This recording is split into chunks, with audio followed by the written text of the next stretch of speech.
Welcome to Solving Rational Equations.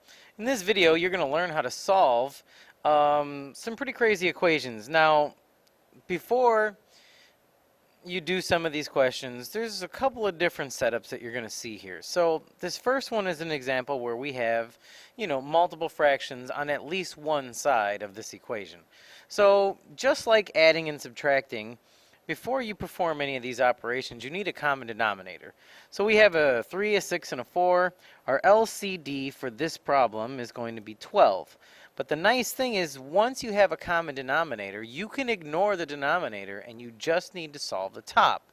So, in this case, this side needs a 4, this needs a 2, and this needs a 3.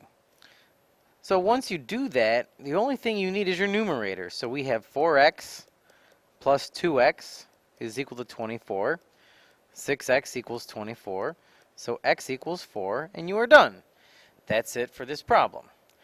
But when we start moving on, when we have variables in the denominator, we have a new thing to consider. Okay? So let's move on. Question number 2. What I would like you to do before you even get started is first, LCD for this problem is we only have one denominator, so it's x. But then also list what x is not allowed to equal, your domain of this equation. So when you look at this, the only value x cannot be is 0. Because you can never divide by 0. So if this was a 0, you'd have 3 over 0, which is undefined, not possible, so this problem will not work if x is 0. Now, once you've set that up, you just solve this problem like you normally would solve it. So they both need a denominator of x, which means we're going to multiply the top by x. And again, you can ignore the denominator. This becomes 3 plus x squared is equal to 4x. Bring your 4x over to the left, rearrange it, so we have x squared minus 4x plus 3 equals 0. Factor, you get x minus 3 and x minus 1 equals 0. So your x is equal to 3 and 1. Neither one of those values are 0, which would cause a problem in your denominator. So that's it. You are done. Next example, I would like you to pause the video and try it on your own. List your LCD, list any values x is not allowed to be to make a denominator 0, and solve. And let's see if you did it the right way. Your LCD you should have is 2 times x plus 2, and x is not allowed to equal a negative 2 because that would give you a 0 in the denominator for your first fraction. Okay, so this needs to be multiplied by 2, this needs to be multiplied by x plus 2, and this needs to be multiplied by both, so it has a common denominator of 2 and x plus 2. And then, of course, your denominators go away. 8 times 2 is 16, plus 8x plus 16 is equal to, now you remember you have to multiply the 2, the 5, and the x plus 2, so you're going to end up with 10x plus 20.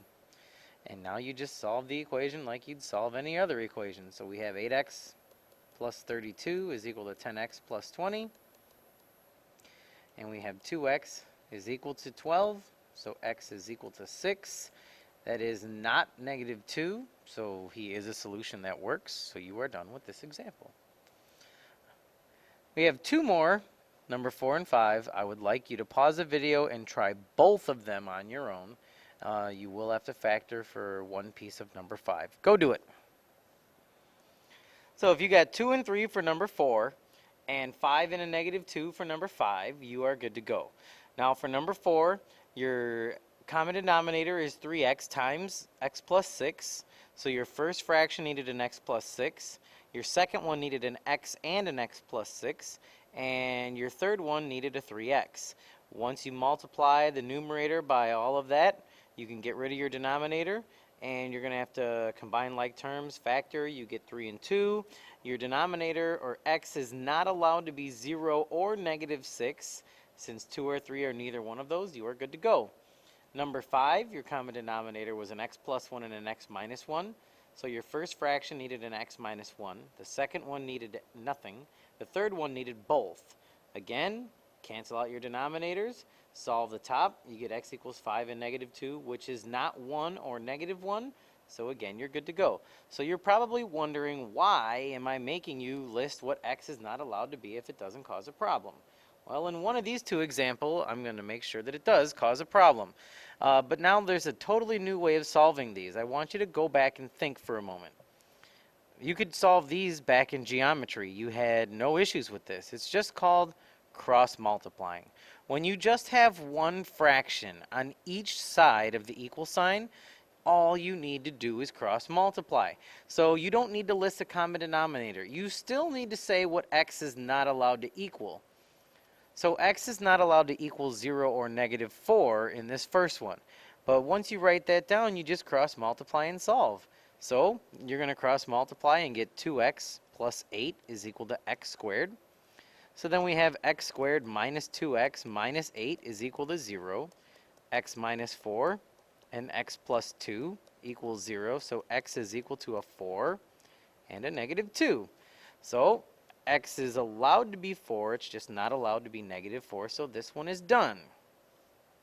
And here comes the example where we're going to have a little issue. Again, x is not allowed to equal 0 or 1. I know what you're thinking. Where did I get the 0?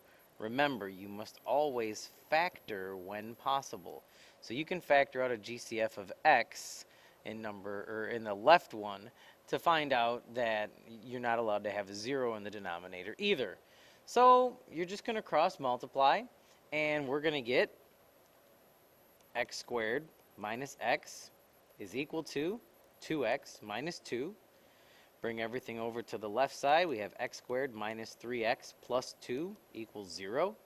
And then you're going to get x minus 1 and x minus 2 equals 0. So x is equal to 1 and 2. And x is not allowed to be 1. So what you're going to write for this is x is equal to 2, but you have an extraneous solution of 1. So an extraneous solution means if you were to solve it algebraically, you get x equals 1. However, 1 does not work if you substitute it back into your original equation, because it'll cause an error because you will be dividing by 0. If you substitute 1 back into the original problem, you will have 1 squared, which is 1, minus 1, which is 0, and you are not allowed to divide by 0. So this is how you would write your final answer. You would just tell me that x is equal to 2, and you would tell me that you have an extraneous solution of 1. Now, proper notation for this would be set notation, where you would say I have a solution of 2, but an extraneous solution of 1. All right, that takes you to the end of solving rational equations. This is Longo, and I am out. See you, bye.